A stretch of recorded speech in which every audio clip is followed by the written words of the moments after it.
This is the opening move of the Dutch oven. Now I know what you're thinking, but no, I'm not talking about this kind of Dutch oven. Please save that one for your loved ones or not so loved ones, depending how you look at it.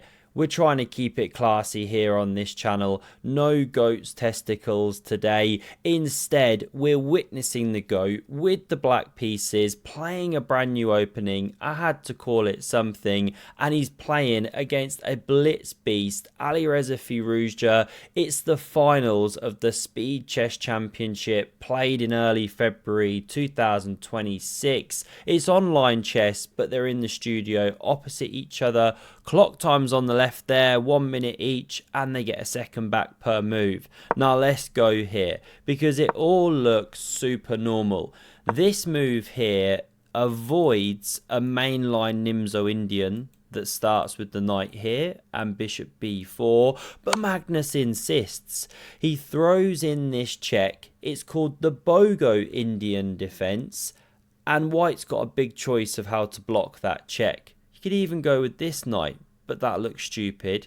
Queen looks even more stupid, but we're not judging if you want to do that in your own games. In this game, Alireza goes with his knight, and after pawn b6, classic developing idea in this line, we see pawn a3. Puts the question to the bishop, and Magnus takes. Now at the top elite level of chess, right, they like to hold on to the bishops. So what's the big idea? Well, after knight takes, bishop b7, you're soon going to see this dark squared pawn strategy, but first a clamp on e4, and so Alireza fights against it. This move, by the way, was unusual. Normally it's bishop takes or queen takes, and it gives rise to this whole new opening Magnus has invented. f3 is played, and it looks to set up the massive white centre. Normally black's fighting back with a move like this, but that's not what Magnus does. He plays a move breaking all the opening principles. Knight h5. Now you're not supposed to move the same piece twice in the opening. You know, get the king castled, get your bits out. You're also not supposed to put a knight on the edge of the board. It's a very stinky boo-boo. So how is he getting away with it? Well, it's tactically justified. Opens the queen to check the king, which lifted its kilt. And if the pawn pushed, well, you could take with the knight. And the queen would be here, and the rook would be loose. So that's why Alireza goes pawn g3, and now we get it. The essence of the Dutch oven. Pawn f5. What a cool structure. What a cool opening here. Bishop g2. And honestly, check the Chess.com database. There are no other games in this position, only Magnus Alireza. Bro's done it again, invented a brand new opening. It seriously is so much fun to play this stuff. I've been practicing in Lotus Chess using this very line. My results are actually very decent already. Links below, of course, if you want to check out Lotus Chess. With that centre under fire, the knight now backpedals, queen defends. Now we see f4. What more could you want? Move 10, playing with black. You've got this big raging attack. Yes, white's got the centre. You're provoking this move. Then you can come to e5 or e7. But black's got this dynamic play. And Alireza plays this wild response. Pawn e4. And it's like, whoa, bro, you're offering a double kind of capture here. Now, of course, we're all itching to take on croissant. It's even forced in some countries. Also, you can take here. Is this not just a free pawn? Well, no, look at that. White's suddenly much better. Because if you take and hit the rook, it jumps up there. And not only does it prepare to win the knight, but there's no retreat square. And it can't be defended. So you're losing a knight. So you can't actually win this pawn here. So Magnus just castles calmly. This knight develops into the game, and he plays pawn e5. It's not the best, but we're going to crack on here. It's bullet chess. Alireza, of course, advances. I mean, have you ever seen a worse bishop? Poor guy, absolutely crying in this structure. Now we see knight d4, wonderful dark squared grip, and the best move is knight e2. Immediately challenge that strong piece, but not an obvious move in blitz. You want to go, or bullet, you want to go forward right, develop pieces. So Alireza plays pawn g4, launching Gary, the debt collector, down the board, hitting a knight. But hang on a minute, didn't we establish you cannot do that? Check. King f1. Oh, gross. Please don't look if you're easily offended. This is some graphic content, and it just gets more graphic. This is some X-rated stuff here, because this knight is preparing to rip open the heart of the king position. How to fight against it? h3 is one of the best moves, and this guy can really cry itself to sleep. Wow. But in the game, knight e2 now, but a bit too late. Look at the rise of the bar there. The all-powerful stock squid having an absolute meltdown. Knight takes e4 was played by Magnus, and well done if that move occurred to you. I forgot to say the line, hey, look for the great move, but hopefully you were looking. And there's no time to take here, because you're actually threatening a checkmate. So we do see takes. The point now revealed. Of course, you punch through to that king with the f-pawn, and you're forking the pieces. You are literally winning your material straight back, so it's not even really a sacrifice. We see knight g3 played. It's actually the best defensive move. A knight is a great defender of the king. Takes now with check. King recaptures, and this rook dives into the position there. The second one's on the way. Alireza challenges the file. Best move.